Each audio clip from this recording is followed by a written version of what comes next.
following announcement has been paid for by the WZWA Network.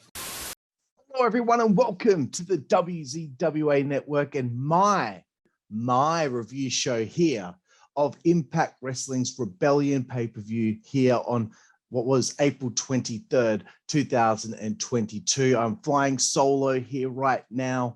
Unfortunately, Jooseyboy could not be a part of the proceedings because he's an asshole who left me waiting, and I couldn't wait any longer. I had to start watching the damn thing. So this review didn't go out too late. So Jooseyboy, just for you, go fuck yourself, bro. Okay. Exciting pay-per-view here for Impact Wrestling. I have to say, you know, this year they've been firing on all cylinders as far as I'm concerned. You know, hard to kill. So far, still hard to beat, as I feel it's the best pay-per-view that has taken place in pro wrestling this year. Everything else that's followed, you know, Sacrifice, also a fantastic pay-per-view. Have to admit, though, was not too chuffed with multiverse of matches a few weeks ago on WrestleMania weekend. Just didn't hit it for me, unfortunately. But that's okay, because here with Rebellion on April 23rd, I have to say they're back in the saddle again, and they're putting out again what I believe is the best wrestling product going in pro wrestling today. They are that people need to give fucking Impact Wrestling a chance. I'm telling you right here, right now. It's just, it's annoying for me when I see people online commenting about Impact Wrestling and seemingly thinking that they're the Impact Wrestling of 2017, 18, you know, back when they were having those troubles with, you know, Dixie being in charge, and was Billy in charge. Now Jeff owns the company. It was a bit of a mess for quite some time there, but finally I think Scott D'Amore is doing a fantastic job running this company, and he has got the creative, just killing it with that. The matches, every single fucking pay-per-view I've seen of Impact Wrestling, again and again and again, I'm always fucking impressed. And it's strange for me to be like that, because I'm always so critical of things that I see. I mean, I loved WrestleMania, but Royal Rumble was fucking horrible. You know, some of these other pay-per-views, you know, I wasn't big on AEW's pay-per-view either. So, you know, it's just great as a wrestling fan in 2022 to have a product that I'm actually enjoying. I did watch the pre-show, had to watch the pre-show because I was waiting for Fuckface to be ready to watch the show with me. But unfortunately, yes, he did not check out the show with me, but I did watch the pre-show. Eddie Edwards took on Chris Bay on the pre-show. Obviously, Jonathan Gresham is injured at the moment, so Chris Bay took his spot here. One thing I wanted to say was, man, I kind of feel like it's such a shame that this Honor No More angle, it feels like it's fizzled out now that Honor No More are actively on the roster.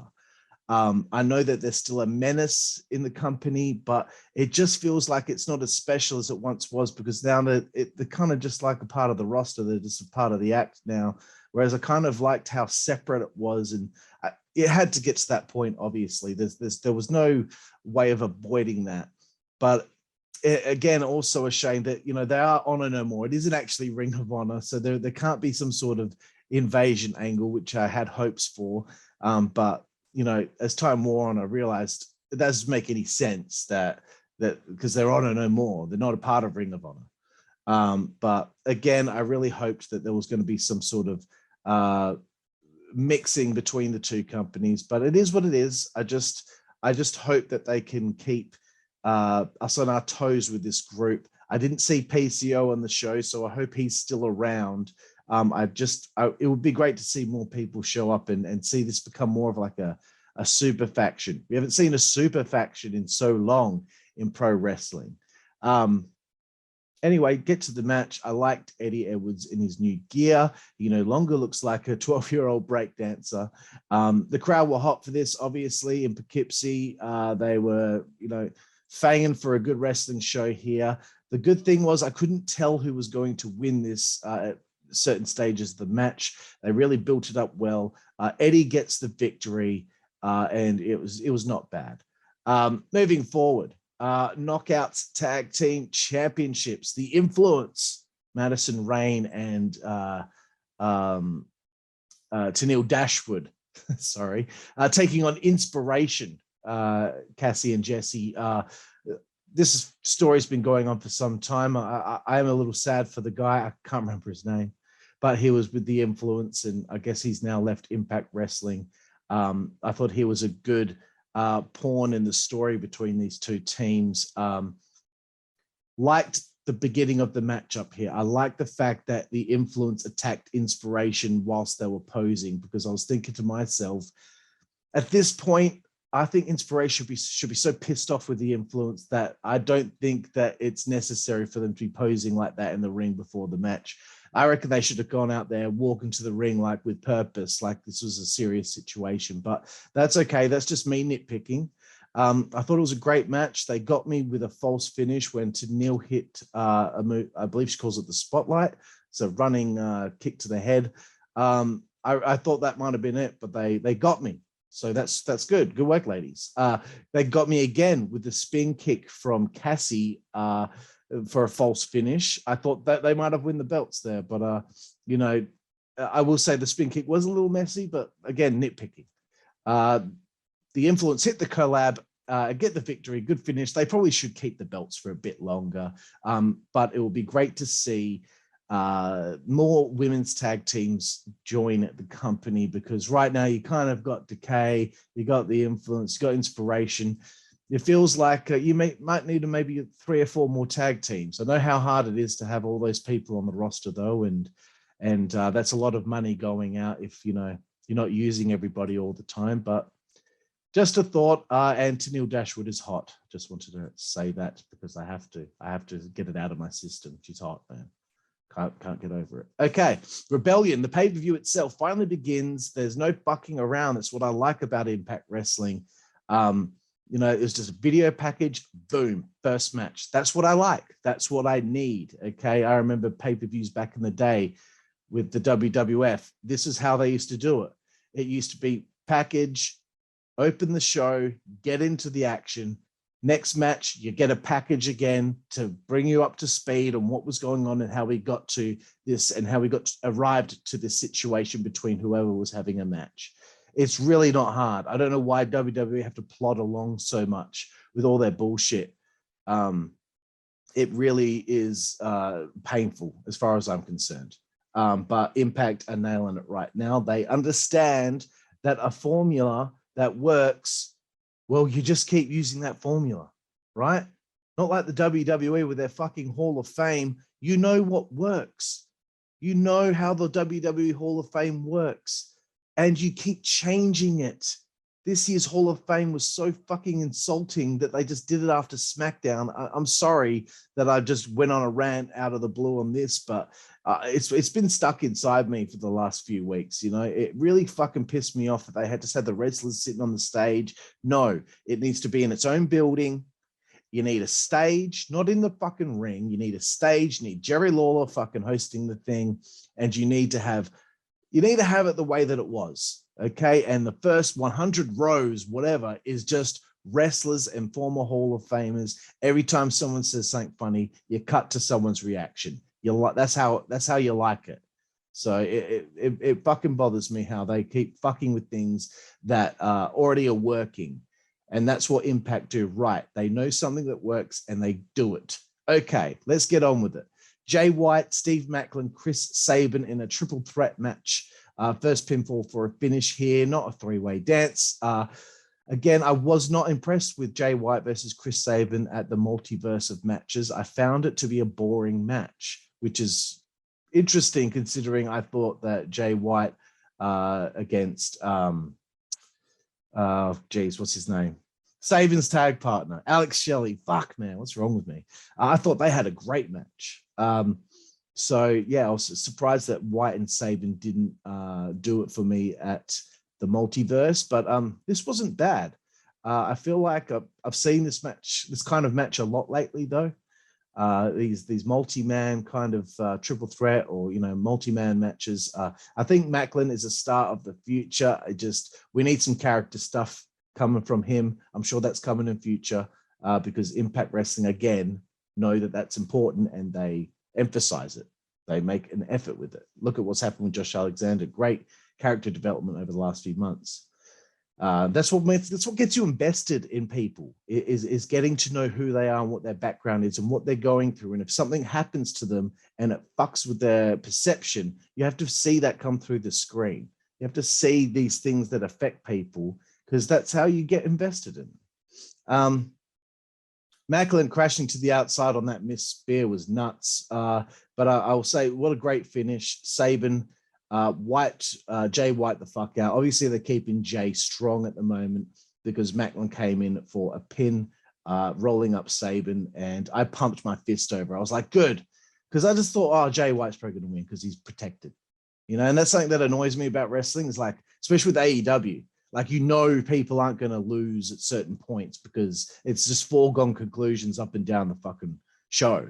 You know, if Max Caster's wrestling fucking Max Caster is wrestling someone like Jungle Boy on Dynamite, you know, Jungle Boy's gone over because he's being protected. You know, would it fucking hurt to sometimes see something a little different happen? And that's what we got here with Steve Maclin getting the win. I pumped my fist. I was like, yes, good way to start the show. I didn't really watch a lot of the backstage stuff on this show because I just wanted to get through this thing so I could get the review recorded. But props to Josh Alexander's wife. I thought she did really good in that backstage promo. It's hard getting someone who's literally just a civilian and a partner of somebody who's in the pro wrestling business to actually be able to pull off the skills of, you know, acting in these sort of situations. So props to her. Moving forward, Taya, Valkerie taking on Deonna Purrazzo, the virtuoso. I've become a massive fan of hers. Every time I know a match of hers is coming up, I'm like, okay, I'm invested. I'm ready. I'm fucking ready to go, bro. I bet you Tony Khan is frothing to get that Ring of Honor women's title off Deonna because she's with Impact and he has his vision for Ring of Honor.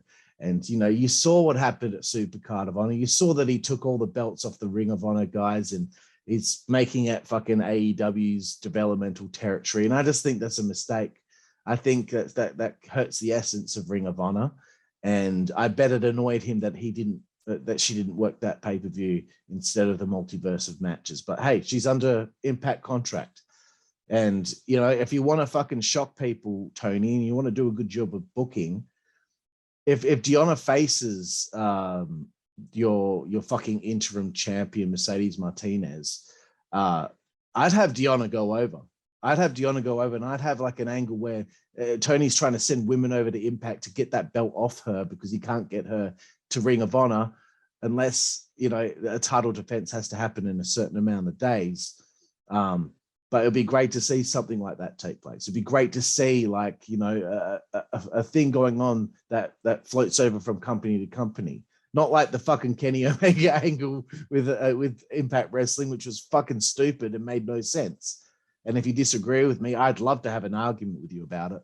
I really fucking would, because it was fucking stupid. It didn't do anything for anyone except bump like the fucking buy rate a little bit, but it didn't fucking do anything for anyone.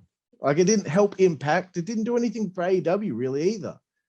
Anyway, fuck. I love that Mr. Raywalt on commentary said interim schminterim. I like that because the interim championship stuff is fucking stupid. This isn't UFC. This isn't fucking MMA. This isn't boxing. This is fucking pro wrestling. So yeah, enough of that bullshit. I love the part of the match that these two were in a war together. I love when they were on all fours, just crawling toward one another, just screaming at each other. That was so fucking good. And I was surprised, man. Taya won the AAA Reinas title, beating the Virtuosa, who's been on such a roll lately. I was surprised. You know, I really thought that they were going to keep the champ challenge going for a while. But hey, it is what it is. I'm sure Deonna's going to have that Ring of Honor belt taken off her soon, but boy, it will be a mistake, I think, you know, at this stage. But anyway, because she's hot, she's killing it right now. Okay, moving forward, X Division Championship match. Trey Miguel, the champion, defends against Ace Austin and Speedball Mike Bailey, who I've been very impressed with lately because I've only just seen him perform for the first time in the last few months. I wish Impact would maybe calm down a little bit.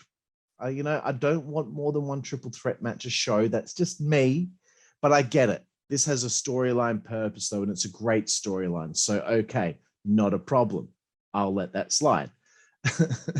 And if I didn't let it slide, who gives a fuck? Like, no one's, you know, I'm not going to be able to do anything about it. The moonsault by Bailey on Miguel and Austin on the outside when Miguel was holding Austin's legs and his back was exposed like a plank, and Bailey did that fucking springboard moonsault. I've never seen anything like that before. That's great stuff. Mike Bailey showing me shit that I've never seen before. Very, very fucking cool. Okay, second moonsault to the outside by Bailey was amazing, followed up with Miguel's fucking Hurricane Rana off that ring apron when he jumps over the ropes and he grabs him by his fucking legs and pulls him. That's amazing, bro. That's amazing. I mean, I'm sure he won't be able to do that in 10 years' time, but bro, keep doing it, man. That's some great stuff. Don't do it every match though, but you know, keep doing it when the opportunity arises, so it continues to look like it's happenstance, not that it's something that was set up. Okay, this is such a whirlwind doing them by myself, but it is what it is. I go into these X Division title matches feeling negatively because I'm like, oh, here we go, another kind of spot fest thing, but they always turn me. I think it's major props to Trey Miguel because I started reviewing Impact at Bound for Glory last year. So because of that, I've seen all these X Division championship matches and Trey's been the champion. So I'm giving him props. You know, I'm giving Steve Maclin also some props for always changing my negative attitude going into it. And that's just a negative attitude coming from being burned out from spot fest type matches with AEW.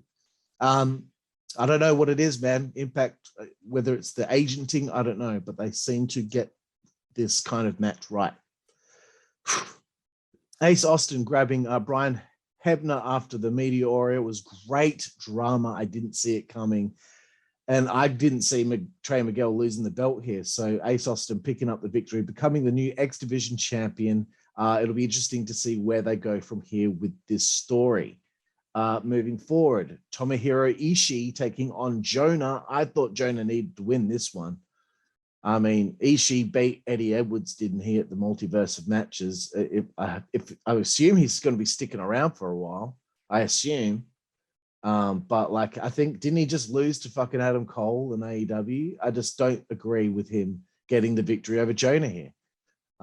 If it's leading to something else, cool. But I would have kept Jonah strong for months. You know, but Josh Alexander's going to need a fucking challenger at some point. Yeah, I don't know. I just think you need Jonah up in that upper echelon, going toward that Impact Wrestling World title. That's just me. Maybe I'm biased because I'm Australian. I still don't understand how Jonah is not a perfect fit for the WWE. I mean, look at the guy. They needed some new stars in that main roster, and he would have fit right in there. You know, I don't get it. I don't get it. Imagine throwing him against Lashley. Boom. That's an eye-opener. Imagine throwing him against fucking Reigns or Lesnar. That's eye-opening. Anyway, Jonah, great selling with the widening of the eyes every time Ishii no-sold something. It was great stuff. Sick German on Jonah. Jonah missed the tsunami, and I was shocked by that. Ishii finally hit him with a brain buster, and I was like, wow, I couldn't fucking believe he got him over. But I just don't agree with Jonah losing here. I thought they started building him strongly after beating PCO and all that shit, and now it's I don't know where they're going with him, but they really need to protect that guy and make sure he stays strong. He shouldn't be beating people who aren't, signed to the roster. I don't know. That's just me. Anyway, Impact World Tag Team titles. Fuck, this was a long one, man. I mean, I don't know if I've ever really been a massive fan of like a tag team turmoil or a gauntlet. It's just, I don't know. It just seems like something that's done when you don't really know what else to do. That's just me. Maybe there was a real purpose behind this, and I'm not aware because I don't watch the weekly TV because I just don't have time. It's the major players. Matt Cardona, Brian Myers, Jordan Grace and Morrissey, the Good Brothers Johnny Swinger and Zicky Dice, Rich Swann and Willie Mack, Matt Taven and Mike Bennett, Heath and Reina, and of course, Violent by Design. Okay. I think the major players, that's a great fucking name for their tag team. Very well played. I thought it was huge that Morrissey ended up being Jordan Grace's partner. I liked the elimination of them, though, with Chelsea being involved. I thought the powerbomb on Chelsea through the table was fantastic. I've said in the past that I don't really like intergender related stuff, but I think what it is I don't like seeing a guy punch a woman in the face. I don't like seeing him kick her in the face. But seeing him get powerbombed through the table, apparently that's fine. I don't know why. And it looked like Morrissey grabbed Chelsea's tits as well as he put her through the table. But I think he was just trying to make sure that she was protected. I don't think it was on purpose, but she needed to be careful that she didn't pop out of her top too, because there was a lot of velocity with that powerbomb. Anyway, moving forward. After all that shit that they dealt with, now they had to deal with the Good Brothers, Magic Killer, very quick into it. The major players were out at that point, bitch. So good to move it along. I popped for Johnny Swinger's theme hitting. I was so excited to see him do some shit. And then the next thing, Zicky Dice got pinned, and I just wrote, no, Swinger, no. Damn it.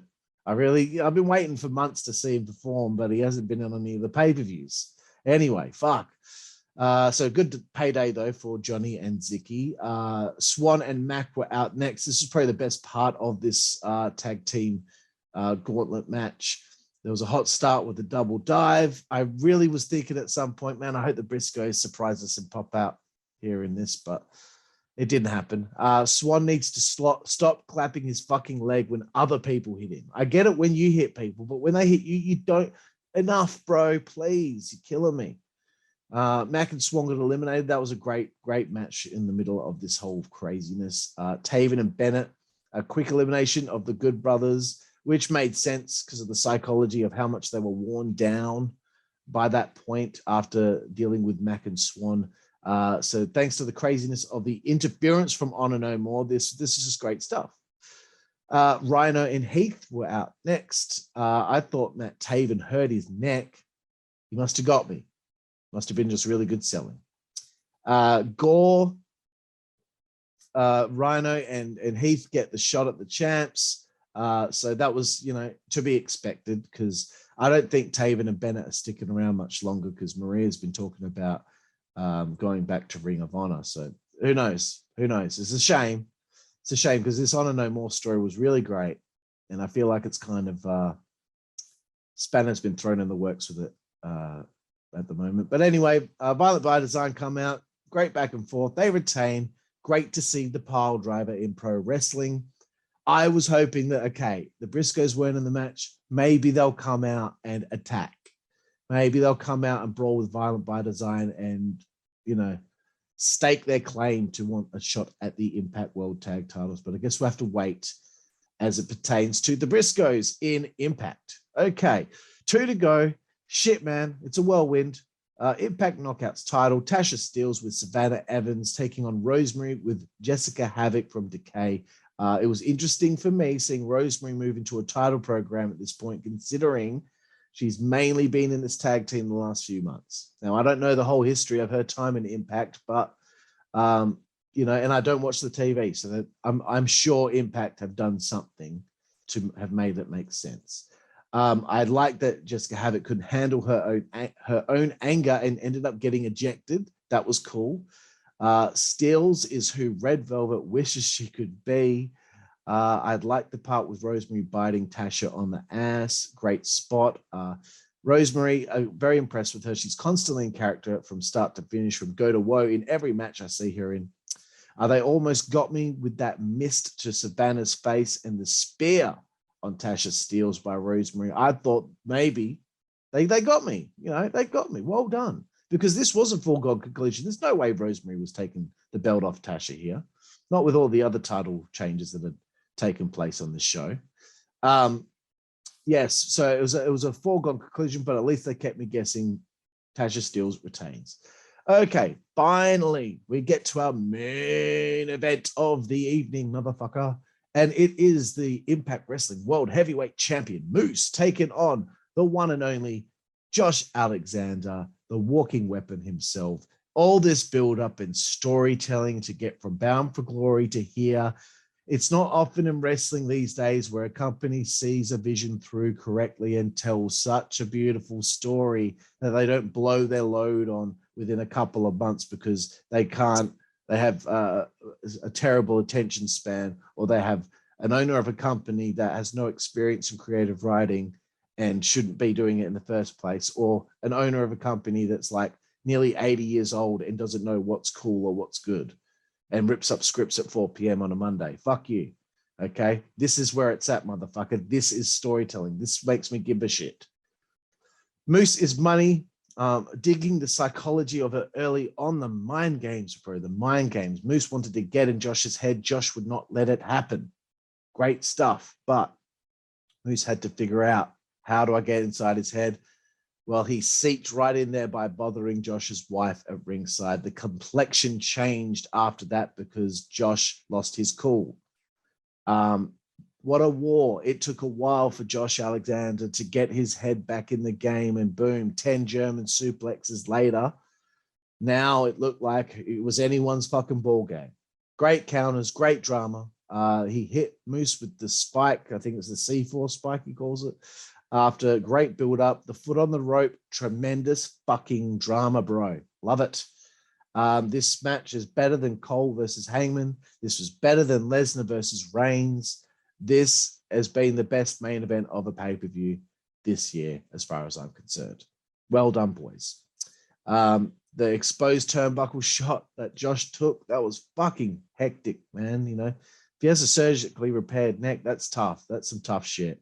When he kicked out of that, I was surprised, especially because he was hit by Moose's spear, and that's how you have somebody finally kick out of your finisher. That's how you do it. You know, I was so disappointed that Baron Corbin had Drew McIntyre kick out of the end of days at WrestleMania. It just didn't seem like the time. It didn't seem like the time. You had that fucking finisher protected for years, Baron. Happy Corbin, whatever the fuck you get called these days. You protected it for years, and that's what you wasted it on. Shame, but Moose used the spear at the right time to be kicked out of right here because it was very, very important to this story. This was a fantastic story that was told for 6 months. So, of course, you would use it here because it meant something. The spike again from Josh Alexander. He wins the belt. Great fucking match. Great story. We get a happy ending. He's in the ring with his son and his wife, and he has finally overcome this situation. I don't know if this story is going to continue between these two, because I thought they'd go multi-pay-per-views for this feud. I thought maybe there's going to be something at the next show or the next pay-per-view, Slammiversary, maybe. But, you know, we're on to the next chapter of learning about this journey that this man, Josh Alexander, is on 17 years, and he's finally going to get that title reign, that title run that he always hoped for. So that is some beautiful stuff. I like it. I like it. I fucking like it. So again, what a show here from Impact Wrestling. I really had a great time watching Rebellion today, even though I had to do it by myself because, you know, a certain someone's a fucking asshole. But I would have to give this show an 8 out of 10. I really, really loved it. Was not better than Hard to Kill. Was maybe, geez, I don't know if it was as good as or better than Sacrifice, maybe just as good, but yeah, I'll give it an 8 out of 10. So there it is, everyone. The WZWA Network's review here of Impact Wrestling's Rebellion on April 23rd, 2022. I'm Karlifornia, and we will see you down the fucking road. Network, that's the way we like. Good God Almighty. Network, that's the way we like. Get puppies. Network, that's the way we like. Get. The following announcement has been paid for by the WZWA Network.